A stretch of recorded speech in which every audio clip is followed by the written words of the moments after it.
तो नमस्कार दोस्तों, मैं हूं रमन सर। तो कैसे हैं आप? तो आशा करते हैं कि आप लोग अच्छे होंगे, स्वस्थ होंगे और अपने बोर्ड एग्जाम की तैयारी को बेहतर तरीके से कर रहे होंगे।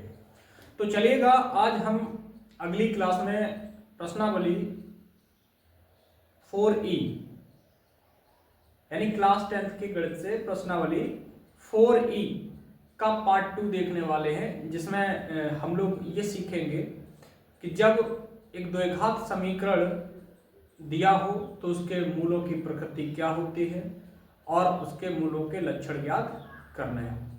तो हम लोग किन किन कंडीशनों को याद रखते हैं, तो देखिएगा।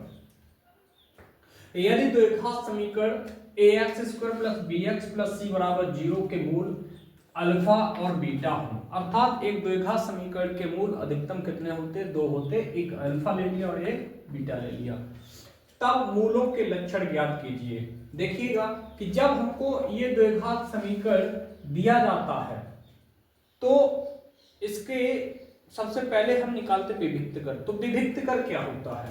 जब हमको ये पता हो कि ax² और प्लस vx + c = 0 ये द्विघात समीकरण है, तो इसका विभक्त कर क्या होगा?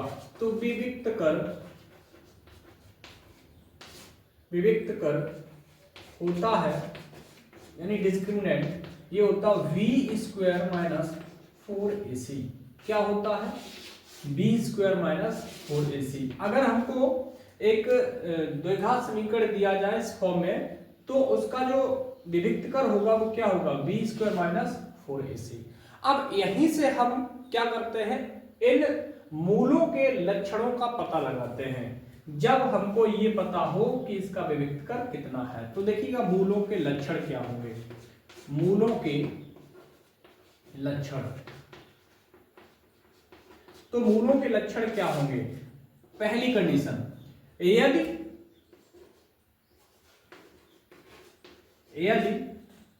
d is greater than 0, अर्थात v² - 4ac, यहां पे हम लिखते हैं कि b² - 4ac is greater than 0। यदि d की वैल्यू 0 से बड़ी होगी, अर्थात b² - 4ac का मान जो होगा वो 0 से बड़ा होगा, तब दोनों मूल भिन्न व वास्तविक होंगे। वास्तविक व भिन्न होंगे, ऐसे लिखो। वास्तविक व भिन्न होंगे, अलग अलग होंगे, भिन्न होंगे। ठीक है, दूसरी कंडीशन को देखते हैं। दूसरी कंडीशन, यदि d is less than 0, अगर विभक्त कर का मान 0 से छोटा है, तब कोई मूल वास्तविक नहीं होगा। वास्तविक नहीं होगा। दूसरी कंडीशन ये हो गई। तीसरी कंडीशन देखते हैं कि यदि d = 0, तब यानी कि जो विभक्तकर है उसका मान अगर 0 हो, तब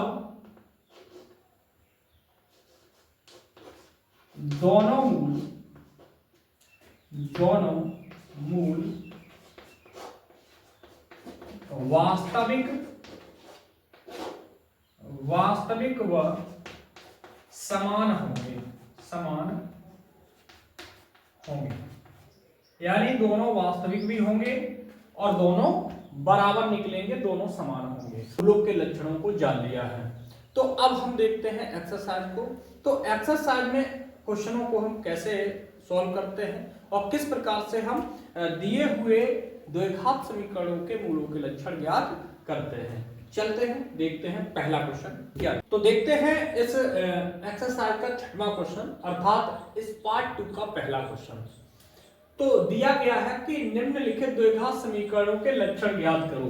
तो इसका 6वां क्वेश्चन ये दिया है कि 1/2 x² + 1/3 x + 1 = 0 के मूलों के लक्षण ज्ञात करने हैं। तो इसके मूलों के लक्षणों के लिए इसके हम व्यापक रूप से क्या करेंगे, इसकी तुलना करेंगे। तो ax² plus bx plus c बराबर 0 से तुलना करने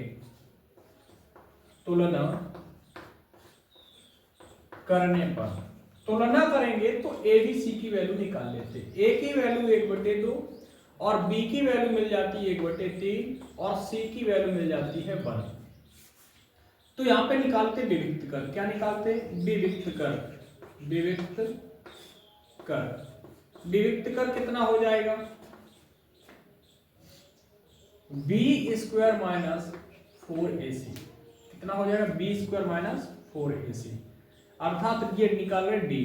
तो b की वैल्यू 1/3 का स्क्वायर माइनस 4 इंटू a की वैल्यू 1/2 और इंटू c की वैल्यू 1। 2 दूनी 4, 1 का वर्ग 1 और 3 का वर्ग 9 माइनस 2 एकम 2। अब यहाँ पे चेक करेंगे, 9 दूनी 18, 18 में से 1 गया तो माइनस का बचेगा 17/9। ये d की वैल्यू आ गई। अब यहाँ पे चेक करो कंडीशन क्या थी कि d की वैल्यू यहाँ पे 0 से छोटी है। यहाँ चेक करेंगे कि d इज लेस देन 0, अतः दोनों मूल वास्तविक नहीं होंगे,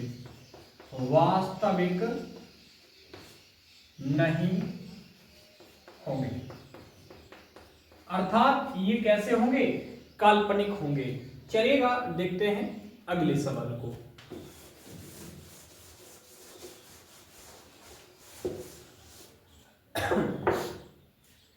अगला सवाल दिया है 7वां, 3x² माइनस 4√3x और प्लस 4 और बराबर 0। ये दिया है। अब इस 7वें सवाल के हमको मूलों के लक्षण ज्ञात करने, तो इसको भी क्या करेंगे, इसके व्यापक रूप ax² plus bx plus c बराबर 0 से तुलना करेंगे। और तुलना करके हम निकालेंगे क्या? a की वैल्यू निकालेंगे, a की वैल्यू 3 और b की वैल्यू माइनस 4√3 और c की वैल्यू देखो 4। ठीक है, विविक्त कर निकालते, d बराबर b² माइनस 4ac। तो b की वैल्यू माइनस के 4√3 का वर्ग माइनस 4 इंटू 3 इंटू 4। अब देखेंगे कि 4√3 माइनस का है, माइनस का वर्ग प्लस होगा और 3 का वर्ग होता √3 का 3 और 3 और 4 का होता 16। 16 तिया हो जाता है 48 और माइनस 4 चौके 16 तिया 48, अर्थात यहाँ पे d की वैल्यू जो आ गई वो कितनी आ गई? 0 आ गई। यदि यहाँ पे देखो d बराबर कितना है? 0, तब दोनों मूल वास्तविक व समान होंगे। देखिए, जब d की वैल्यू 0 आ गई तो दोनों मूल वास्तविक भी होंगे और कैसे होंगे? और समान भी होंगे। चलिएगा देखते हैं अगले सवाल को।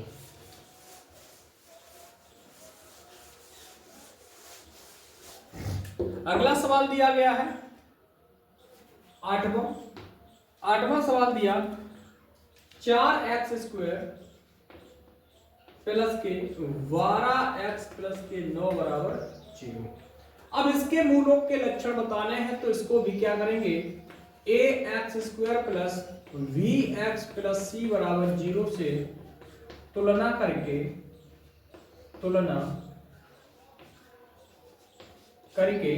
a की वैल्यू निकालेंगे तो 4, b की वैल्यू 12 और c की वैल्यू 9। तो देखिएगा इसमें विविक्त कर निकालेंगे तो d बराबर b² माइनस 4ac, b की वैल्यू 12 12 का स्क्वायर माइनस 4 इंटू 4 इंटू 9। अब यहाँ पे 12 का वर्ग होता है 144 माइनस 4 चौक 16 नहीं हुआ 144, तो यहाँ पे डी की वैल्यू फिर से कितनी आ गई मेरे भाई, 0 आ गई। अगर यहाँ पे डी की वैल्यू 0 है तब दोनों मूल वास्तविक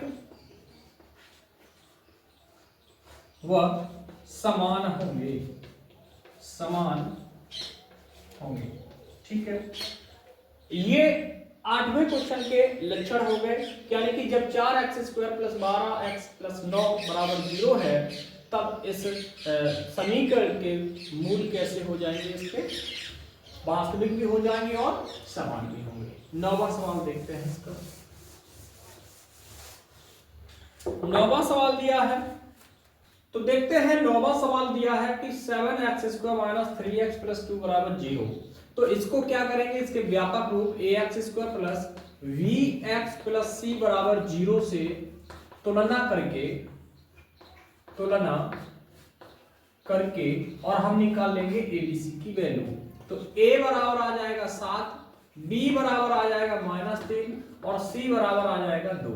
तो विविक्त कर निकालेंगे तो d बराबर v² - 4ac, तो b की वैल्यू देखो -3 दिया है, इसका वर्ग 4 गुणा a की वैल्यू 7 और c की वैल्यू -3 का वर्ग 9 -4 7 28 दूनी होता है 56, और 56 घटाएंगे, 56 में से 9 घटाएंगे तो 16 में से 9 गए 7 और 4 यानी माइनस का 47। डी की वैल्यू आ गई है माइनस की, अर्थात कोई मूल वास्तविक नहीं होंगे,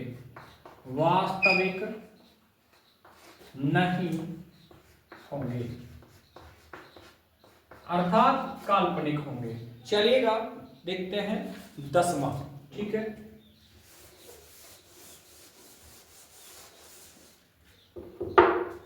10वां दिया है 2x² माइनस का 6x प्लस का 3 बराबर 0। तो इसको भी क्या करेंगे, ax² plus vx plus c बराबर 0 से तुलना करके abc की वैल्यू निकालो। तो a की वैल्यू आ गई है 2, b की वैल्यू आ गई है -6 और c की वैल्यू आ गई है 3। विविक्त कर निकालेंगे तो d बराबर v² - 4ac और b की वैल्यू -6 का वर्ग और -4 गुणा 2 गुणा 3, 6 का वर्ग होता है 36 और माइनस का हो जाएगा प्लस माइनस, 4 दूनी 8 3 24। तो देखो यहाँ पे आ जाएगा 2 और 1, d की वैल्यू आ गई +12। अगर d की वैल्यू प्लस की है, 0 से बड़ी है, तब दोनों मूल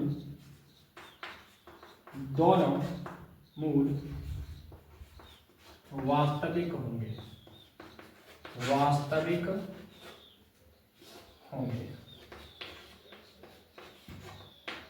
ठीक है, दोनों मूल वास्तविक होंगे।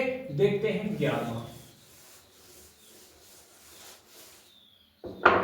11वां क्या दिया है। 11वां देखिएगा, 11वां दिया है 2x² माइनस 3x प्लस 5 बराबर 0। इसको देखते हैं तो ये हो जाएगा आपका ax² plus bx plus c बराबर 0 से तुलना करके और क्या करेंगे, a की वैल्यू निकाली 2, b की वैल्यू निकाली -3 और c की वैल्यू निकाली हमने 5। ये भी c की वैल्यू निकल आई, तो यहां से क्या करेंगे, विविक्त कर निकालेंगे तो d बराबर v² माइनस 4ac और b की वैल्यू रख दो -3 का वर्ग और -4 गुणा 2 गुणा 5, -3 का वर्ग 9 -4 दूनी 8 45 और यहाँ पे बचेगा -31 और d की वैल्यू -31 आ गई, अर्थात इसका कोई भी मूल कोई भी मूल वास्तविक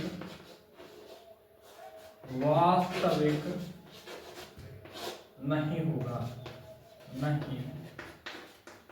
होगा, अर्थात इसके मूल कैसे होंगे, काल्पनिक होंगे। चलिएगा देखते हैं 12वां सवाल। तो 12वां सवाल क्या दिया है? 12वां सवाल दिया है 4x square plus 3x plus 7 बराबर 0। अब क्या करेंगे, इसके ax square plus vx plus c बराबर 0 से तुलना करके और abc की निकालेंगे वैल्यू। क्या करेंगे, a की वैल्यू 4 और b की वैल्यू 3 और c की वैल्यू 7। तो क्या करेंगे, विविक्तीकरण निकालेंगे तो d बराबर b स्क्वायर माइनस 4ac और b की वैल्यू 3 का वर्ग माइनस 4 गुणा 7 9 माइनस 4 चौक 16 सत्ते 112 और घटाएंगे तो कितना बचेगा 3, 12 में से 9 गए 3 और 10 103 माइनस। तो d की वैल्यू आ गई बेटा माइनस के, अर्थात मूल काल्पनिक है।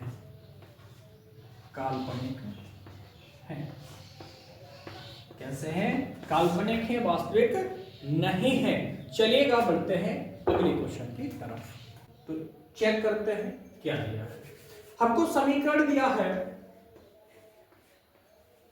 समीकरण दिया के एक्स स्क्वायर प्लस के माइनस 1 इंटू एक्स माइनस 1 बराबर 0 और इसके मूल कैसे हैं, समान है। तो देखते हैं। सबसे पहले इसको हम करेंगे इसके व्यापक रूप से तुलना। A x square plus b x plus c बराबर 0 से तुलना करके ए बी सी की वैल्यू निकालो। तो ए की वैल्यू आ गई के प्लस और बी की वैल्यू आ गई के माइनस 1 और सी की वैल्यू आ गई माइनस 1। अब ये कहा है कि इसके मूल समान हैं। अगर मूल समान है तो v स्क्वायर माइनस 4ac की वैल्यू भी कितनी होगी, 0 होगी। ये बात क्लियर है। तो यहां b की वैल्यू रख देते हैं k माइनस 1 का स्क्वायर माइनस 4 इंटू के इंटू माइनस 1 बराबर 0। तो देखिएगा k माइनस 1 का होल स्क्वायर और माइनस माइनस हो जाएगा प्लस का 4k और बराबर 0। तो यहाँ पे आप एक फॉर्मूला याद रखिएगा कि अगर ये हमको दिया है k माइनस 1 का होल स्क्वायर प्लस 4k बराबर 0 तो हम इसका होल स्क्वायर खोलेंगे। अगर इसका होल स्क्वायर खोलेंगे तो 2k माइनस का निकलेगा, 2k माइनस का निकलेगा और 4k में से 2k घटा देंगे तो प्लस का 2k और 2k प्लस का होगा तो ये डायरेक्ट बन जाएगा आपका k प्लस 1 का होल स्क्वायर बराबर 0। तो यहां से देखिएगा k प्लस 1 बराबर 0 तो k की वैल्यू आ जाएगी माइनस 1। चलिए सवाल नंबर 14। यदि समीकरण 2x square minus kx plus 3 बराबर 0 के मूल समान हो तो k का मान ज्ञात कीजिए। तो देखो हमको समीकरण दिया 2x square minus kx plus 3 बराबर 0। इसको तुलना करा उसके व्यापक रूप से। तो ax square plus vx plus c बराबर 0 से तुलना करके ए बी सी की वैल्यू निकालो। तो a की वैल्यू हो जाएगी 2, b की वैल्यू हो जाएगी माइनस के और c की वैल्यू हो जाएगी प्लस के 3। तो इसमें एक कंडीशन में कहा है कि समीकरण के मूल समान हैं और यदि इसके मूल समान हैं तो v स्क्वायर माइनस 4ac की वैल्यू कितनी होनी चाहिए, 0। b की वैल्यू रख दो माइनस के स्क्वायर और माइनस 4 इंटू 2 इंटू 3 बराबर 0। तो k स्क्वायर माइनस 4 दूनी 8 3 24 बराबर 0। तो k स्क्वायर बराबर 24 और k की वैल्यू हो जाएगी प्लस माइनस 2 रूट 3, सॉरी 3 2 6, कितनी हो जाएगी? k बराबर प्लस माइनस 2 रूट 6, ये इसका k का हो जाएगा मान। तो चलिएगा मिलते हैं अगले वीडियो में, और अगर ये वीडियो पूरी देख ली है तो इसको लाइक और इसमें कमेंट जरूर करें कि आपको वीडियो कैसा लगा। चलिएगा मिलते हैं अगली क्लास में, तब तक के लिए बहुत बहुत धन्यवाद।